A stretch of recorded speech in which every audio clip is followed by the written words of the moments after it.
Hello friends, welcome to tech alchemist. చివరి వీడియోలో మనం హెచ్టిఎంఎల్, సిఎస్ఎస్, జావాస్క్రిప్ట్ అంటే ఏంటి, ఆ మూడు కలిసి ఒక వెబ్సైట్ని ఎలా తయారు చేయగలుగుతాయో తెలుసుకున్నాం.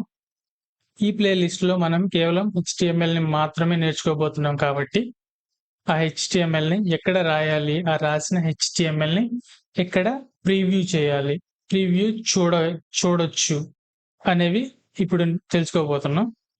మీకు గుర్తున్నట్టయితే చివరి వీడియోలో నేను VS code, visual studio code and Google క్రోమ్ని డౌన్లోడ్ చేసుకోమని రికమెండ్ చేశాను. సో మీరు డౌన్లోడ్ చేశారు అని అనుకుంటున్నాను ఇప్పుడు. ఓకేనా? ఆ రెండింటిని ఎలా సెటప్ చేయాలి డెవలప్మెంట్కి అనేది ఇప్పుడు చూడబోతున్నాం. ఓకేనా? విజువల్ స్టూడియో కోడ్ని డౌన్లోడ్ చేసిన వెంటనే అది ఇలా కనపడుతుంది అనమాట. సో మనం విజువల్ స్టూడియో కోడ్ని ప్రస్తుతం ఓపెన్ చేద్దాం.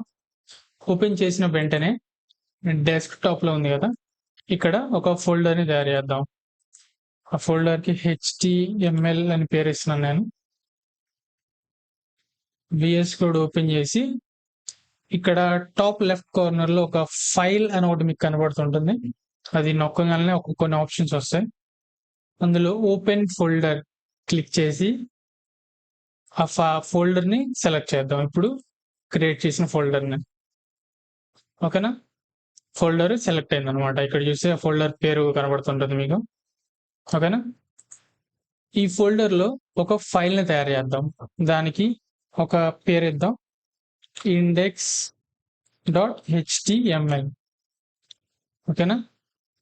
index.html అంటే ఏంటంటే ఈ ఫైల్ నేమ్ ఇండెక్స్, అది ఒక HTML ఫైలు అని చెప్పడానికి .html అని మనం పెడతాం అనమాట.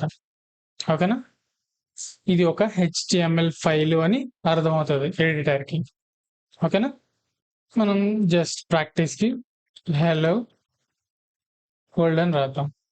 ఇక్కడ హెలో వరల్డ్ అని రాసాం కదా, ఈ హెలో వరల్డ్ని ఒక బ్రౌజర్లో చూడటానికి ఏం చేస్తామంటే ఇక్కడ రైట్ క్లిక్ చేసి కాపీ పాత్ అని ఒకటి ఉంటుంది, దాన్ని క్లిక్ చేద్దాం.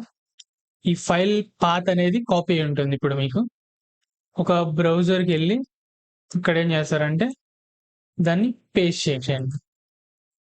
పేస్ట్ చేసిన వెంటనే మీకు ఆ హెలో వరల్డ్ కనపడుతుంది అనమాట. ఓకేనా? మీరు మీ ఫస్ట్ వెబ్సైట్ని ఇప్పుడే క్రియేట్ చేశారు. ఈ రెండు పక్క పక్కన పెడతాను, కొంచెం చూడటానికి ఈజీగా ఉంటుంది.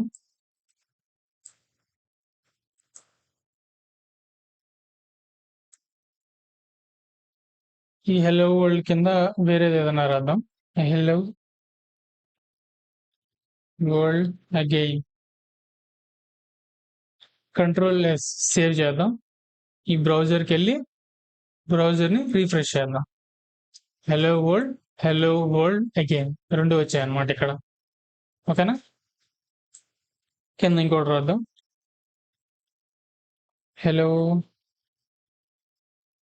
1 2 3 4 5. ఓకే, Ctrl+S సేవ్ చేద్దాం. బ్రౌజర్ దగ్గరికి వచ్చి రీఫ్రెష్. ఇక్కడ చూసినట్టయితే హెలో వరల్డ్ అగైన్, హెలో 1 2 3 4 5. ఓకేనా? ఇది ఇంకా HTML కాదు, ఇక్కడ జస్ట్ టెక్స్ట్ ని రాసాం. Just hello world again, hello world 1 2 3 4 5. చివరి వీడియోలో మీకు గుర్తున్నట్టయితే మనం HTML లో బటన్స్ ని, లింక్స్ ని, ఇమేజెస్ ని, వీటన్నిటిని కూడా క్రియేట్ చేయొచ్చు అని చెప్పుకున్నాం కదా. దాన్ని నెక్స్ట్ వచ్చే వీడియోలో నేర్చుకోబోతున్నాం. ఈ వీడియోలో కేవలం HTML ఫైల్ని ఎలా క్రియేట్ చేయాలి, దాన్ని బ్రౌజర్లో ఎలా చూడాలి, ఇది మాత్రమే తెలుసుకున్నాం. తర్వాత వచ్చే వీడియోలో HTML సింటాక్స్ ఎలా ఉంటుంది, ఆ ఇమేజెస్ని, బటన్స్ని, లింక్స్ని ఎలా తయారు చేయొచ్చు నెక్స్ట్ వీడియోలో చూద్దాం. ఓకేనా? ఈ వీడియోని ఇంతటితో ఆపేద్దాం. తర్వాత వచ్చే వీడియోలో కలుసుకుందాం. Thank you for watching.